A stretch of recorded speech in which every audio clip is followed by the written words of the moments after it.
This story begins in a field, but the twist began days earlier at the altar of God.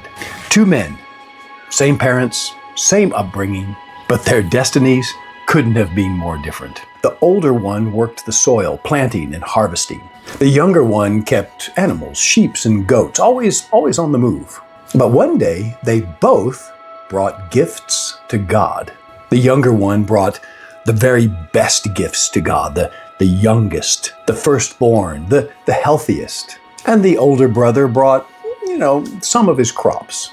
God accepted the younger brother's gifts, but not the older brother.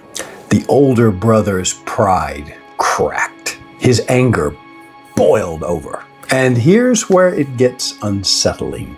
God actually spoke to him, told him something dangerous was right at the door. It wanted to control him, and he needed to beat it down before it beat him. But he ignored this warning. A few days later, the two brothers were in a field, no one else around. And the older brother walks up to the younger and attacks. The younger brother never stood a chance. This was the first murder in history, and it was done in seconds. And then God, who was often around, calls out, "Where is your brother?" The killer lies and says, he doesn't know. Am I my brother's keeper? But God already knew. And then he says something chilling.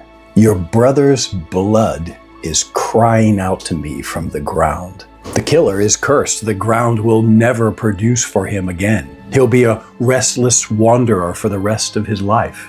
But then, a twist. He's terrified that others will try to kill him. And instead of letting that happen, God marks him. Some kind of sign, a warning to others. Don't touch this man. What did it look like? Was it a scar, a supernatural glow, a tattoo? We're never told.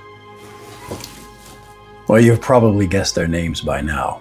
The victim, Abel. The killer, Cain. And here's the haunting part. Cain wasn't some unbeliever. He had spoken to God. He knew that God was real. And because of this, he proved something terrifying, that you can know the truth and still choose to reject it. And that is the story of the first two brothers, and how the first family in history learned what sin really costs.